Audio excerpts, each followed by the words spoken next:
A model of teaching consists of guidelines for designing educational activities and environment. A model of teaching is a plan that can be utilized to shape courses of study, to design instructional materials, and to guide instructions. As there are different instructional goals, a number of instructional strategies have been developed to realize them.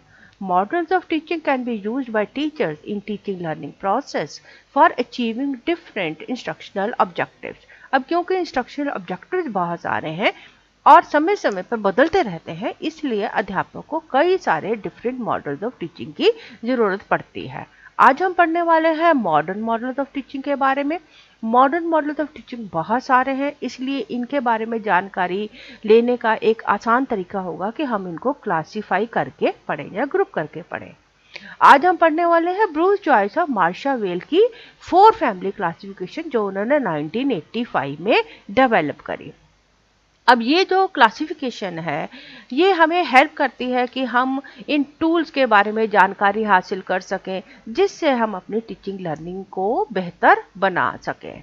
यानी सभी ये मानते हैं कि ये जो models of teaching है ये टीचर की एबिलिटी टू टीच यानी पढ़ाने की क्षमता को इंक्रीज कर सकता है। इसीलिए मॉडल्स ऑफ टीचिंग को टीचर एजुकेशन प्रोग्राम में जोड़ा जाता है ताकि जो प्रोस्पेक्टिव टीचर्स हैं यानी आगे आने वाले टीचर्स हैं वो बेहतर टीचर बन सके, क्योंकि इन मॉडल्स के बारे में जानकारी होने से और इनको प्रयोग में लाने से टीचर अपने काम को बेहतर तरीके से कर पाता है। तो इसलिए ये मॉडल जो है ये एक तरह से टूल का काम करते हैं फॉर द टीचर। सभी मॉडल किसी ना किसी तरह से नॉलेज से जुड़े हुए हैं, लेकिन नॉलेज के साथ जुड़े होने के बावजूद ये मॉडल एक दूसरे के साथ कैसे रिलेट करते हैं, क्योंकि नॉलेज में 3 प्रोसेसेस आ जाते हैं, क्रिएशन, मेटाकॉग्निशन एंड एप्लीकेशन। तो कौन सा मॉडल किस के साथ ज़्यादा संबंध रखता है और ये मॉडल आपस में किस तरह से रिलेटेड है, इसके बारे में इस लेसन में हम जानकारी लेंगे। सबसे पहले जानकारी लेते हैं 4 families of modern educational models की, जो कि अभी हमने जाना कि ब्रूस जॉयस और मार्शा वेल ने 1985 में डिवाइस करी। ये जो सभी मॉडल्स हैं ये किसी ना किसी तरह से ह्यूमन लर्निंग के साथ रिलेटेड है, लेकिन ह्यूमन लर्निंग में ह्यूमन बींग्स किस तरह से सीखते हैं और उनका ओरिएंटेशन किस तरह का यानी झुकाव किस तरफ है, उसके अनुसार इन मॉडल्स को 4 फैमिलीज में बांटा गया है। जैसे इंफॉर्मेशन प्रोसेसिंग फैमिली, यानी इसमें उस तरह के मॉडल हैं जो इंफॉर्मेशन प्रोसेसिंग के साथ संबंधित है, यानी सूचना प्रक्रम के साथ संबंधित है कि हम सूचना को कैसे ग्रहण करते हैं, कैसे प्रोसेस करते हैं। तो जो इस ग्रुप में हम ऐसे मॉडल्स देखेंगे जो कि इंटेलेक्चुअल डेवलपमेंट से रिलेटेड है, जिनको प्रयोग में लाके अध्यापक इंडिविजुअल की एबिलिटी टू रीजन डेवलप कर सकता है, लॉजिकल थिंकिंग डेवलप कर सकता है। और उसके साथ साथ ऐसे मॉडल भी हम इसमें देखेंगे जो कि एकेडमिक कॉन्सेप्ट और फैक्ट्स को इम्प्रूव करने में लर्नर को और टीचर को हेल्प करता है। Second category is personal development model, यानी इस फैमिली में हम ऐसे मॉडल देखेंगे जो कि लर्नर को व्यक्तिगत रूप से डेवलप करने में हेल्प करते हैं। जैसे मॉडल ऐसे मिलेंगे आपको जो कि लर्नर को अपने आप को समझने में मदद करते हैं, अपनी इमोशनल लाइफ को समझने में मदद करते हैं, ताकि लर्नर खुद अपने आप को समझ सके और एक अच्छी कॉन्फिडेंट पर्सनालिटी में डेवलप हो सके। Third category is social interactional models. इस फैमिली में ऐसे मॉडल्स हैं जिनके द्वारा विद्यार्थी के सामाजिक संपर्क को बढ़ाया जा सकता है या बेहतर बनाया जा सकता है, जिससे लर्नर सोशल और फैमिली रिलेशनशिप्स को समझ पाए और ऐसे ह्यूमन रिलेशनशिप्स डेवलप कर सके जो कि सोशल वैल्यूज पर आधारित हों। चौथी फैमिली बिहेवियर सिस्टम फैमिली है, जिसमें ऐसे मॉडल हैं जो कि बिहेवियर मॉडिफिकेशन से संबंधित है, यानी लर्नर के व्यवहार में संशोधन करने में मदद करते हैं। ये ऐसे बिहेवियर की बात करते हैं जो कि दिखाई देता है, यानी प्रत्यक्ष रूप से जो हमें नजर आता है उस बिहेवियर को मॉडिफाई करने में अध्यापक को मदद करते हैं। तो इन मॉडल्स में, इन फैमिलीज में कई तरह के मॉडल्स मिलेंगे जो कि लर्नर को फैक्ट सीखने में, एबिलिटीज डेवलप करने में, स्किल्स यानी कौशल डेवलप करने में, या सामाजिक या मॉरल वैल्यूज़ को डेवलप करने में यानी मूल्यों को अंडरस्टैंड करने में हेल्प करते हैं। और बहुत सारे मॉडल हैं जो सेल्फ एनालिसिस से या विश्लेषण से संबंधित है। अब सभी मॉडल कुछ ना कुछ स्ट्रेटजी यानी रणनीतियां अध्यापक को सुझाते हैं, जिससे अध्यापक उन स्ट्रेटजीज को यूज करके लर्नर को इम्प्रूव कर सकता है। इसके साथ साथ कुछ मॉडल ऐसे हैं जो कि सोचने के विशेष तरीकों को विकसित करने में भी लर्नर को सक्षम बनाते हैं, यानी कॉग्निटिव डेवलपमेंट में हेल्प करते हैं। सबसे पहले जानते हैं कि इन फैमिलीज में कौन कौन से मॉडल्स हैं। जैसे इंफॉर्मेशन प्रोसेसिंग मॉडल्स में कई सारे मॉडल्स हैं। जैसे अशुबल का एडवांस्ड ऑर्गेनाइजर मॉडल है, जिसमें लर्नर को पहले से जानकारी दे दी जाती है कि वो आगे क्या पढ़ने वाला है, ताकि वो जो आगे सीखने वाला है उसके बारे में वो एक अपने मस्तिष्क में एक खाका तैयार कर सके, एक ऑर्गेनाइजेशन बना सके, जिससे उसकी लर्निंग को बेटर किया जा सके। Next is concept attainment model. Concept attainment model में ब्रूनर का मॉडल बहुत पढ़ा जाता है और समझा जाता है, जिससे लर्नर के कॉन्सेप्ट्स को डेवलप करने में उसको ताकि जो कॉन्सेप्ट्स हैं वो लर्नर उनको किस तरह से ज़्यादा आसानी से समझ सके, ऐसी प्रक्रिया के बारे में बताया गया है। इंडक्टिव रीजनिंग मॉडल, इंडक्टिव और डिडक्टिव दो तरह के टीचिंग मेथडोलॉजीज हैं। तो इंडक्टिव रीजनिंग मॉडल, टाबा का मॉडल बहुत फेमस है, जिससे लर्नर को इंडक्टिव मेथड से टीचिंग के द्वारा उसकी एबिलिटीज़ को इम्प्रूव किया जा सकता है। मेमोरी एनहांसमेंट मॉडल, अभी हमने पिछली क्लासेस में भी जाना कि जो मेमोरी है या स्मृति स्तर का शिक्षण है उसको एक बेसिक लेवल माना जाता है। तो मेमोरी को कैसे एनहांस किया जाए, इसमें निमोनिक्स का कैसे इस्तेमाल में लाया जाए और कैसे पिक्चर्स के साथ मेमोरी को जोड़ा जा सकता है, इस तरह की टेक्निक्स के बारे में हम इसमें जानकारी लेंगे। इसमें जेरी लुकास का मॉडल बहुत ही फेमस है। Next is scientific inquiry model, जो कि रिसर्च से संबंधित है। तो रिसर्च मेथडोलॉजी के बारे में जानकारी इसमें हमें मिलती है। Next is inquiry training model, यानी लर्नर अपने आसपास में जो चीज़ें हो रही हैं, अगर कुछ विशेष रूप से कुछ घटना घटित होती है उसके आसपास, तो उसके बारे में लर्नर कैसे इंक्वायर करता है, हम उसको कैसे उसकी उत्सुकता को बढ़ा सकते हैं, उसको इंक्विजिटिव कैसे बना सकते हैं। सिनेप्टिक मॉडल डील करता है क्रिएटिविटी डेवलपमेंट से। तो गॉर्डन का सिनेप्टिक मॉडल हम पढ़ेंगे आगे जाके, और इसमें हम ये जानकारी लेंगे कि लर्नर में क्रिएटिविटी को कैसे डेवलप किया ताकि वो नए नए हल खोज सके, पुरानी समस्याओं के नए हल खोज सके या नई समस्याओं के लिए नए हल खोज सके। तो क्रिएटिविटी को डेवलप करने के लिए ये मॉडल सिनेप्टिक मॉडल है। और ये जो तीनों मॉडल हैं, यानी कंसेप्चुअल सिस्टम मॉडल और कॉग्निटिव डेवलपमेंट मॉडल और कंडीशंस ऑफ लर्निंग मॉडल, ये वो मॉडल हैं जो इंडिविजुअल लेवल पे लर्नर की समस्याओं को सॉल्व करने में हेल्प करते हैं।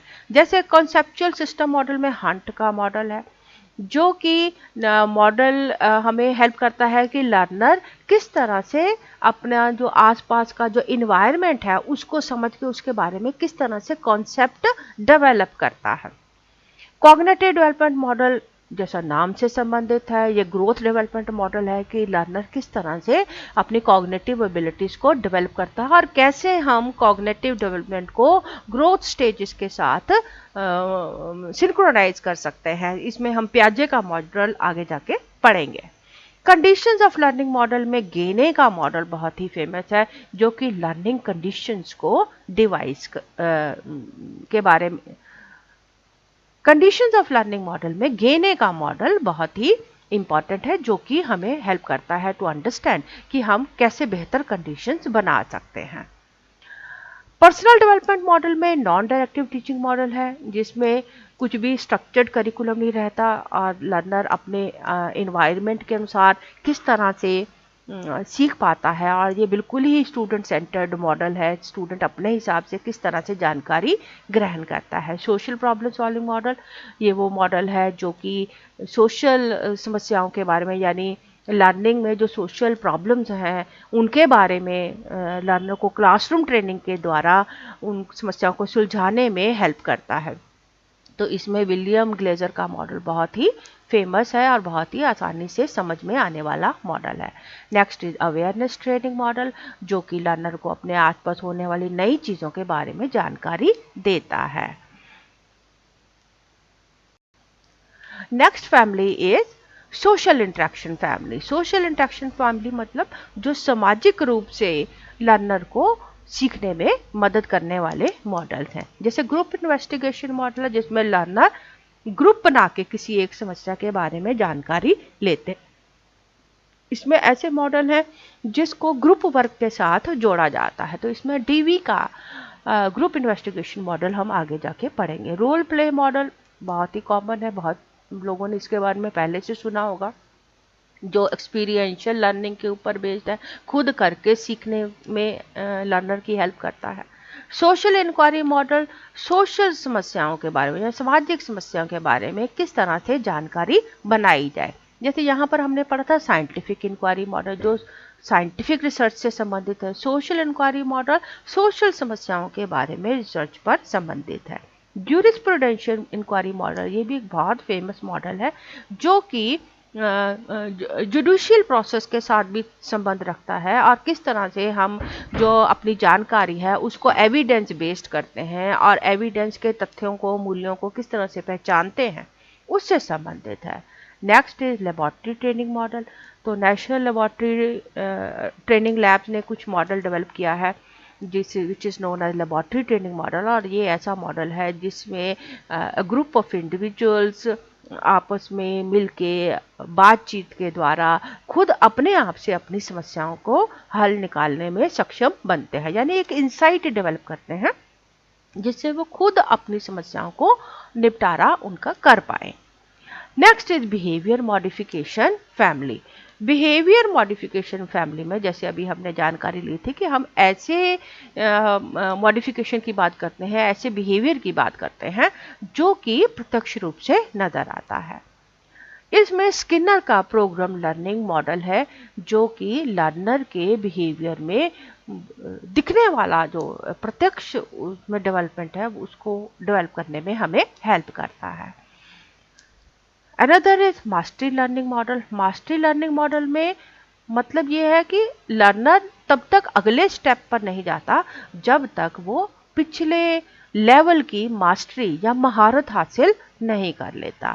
तो ये जो मॉडल है ये रेमेडिएशन के ऊपर भी संबंध रखता है कि आप रेमेडियल टीचिंग कैसे करें, कैसे हर लर्नर 100% अचीव करने लायक हो जाए, कैसे हर लर्नर जो है वो मास्टरी डेवलप कर सके। This model is related to that, क्योंकि ये मॉडल इस एजम्पशन पे बेस्ड है कि हर लर्नर 100% अचीवमेंट कर सकता है। Next is direct instruction model. Direct instruction model जैसे ये नॉन डायरेक्टिव टीचिंग मॉडल था जिसमें लर्नर डायरेक्ट करता है अपनी टीचिंग को। तो टीचर का रोल इसमें सिर्फ उस लर्नर को सपोर्ट करना है जिसके बारे में लर्नर जानकारी लेना चाहता है। अब ये मॉडल इसके कंपैरेटिवली डायगोनली ऑपोजिट है। डायरेक्ट इंस्ट्रक्शन मॉडल में टीचर डिसाइड करता है कि वो लर्नर को क्या जानकारी देना चाहता है और किस तरह से डायरेक्ट इंस्ट्रक्शंस के द्वारा वो लर्नर में इम्प्रूवमेंट लाता है।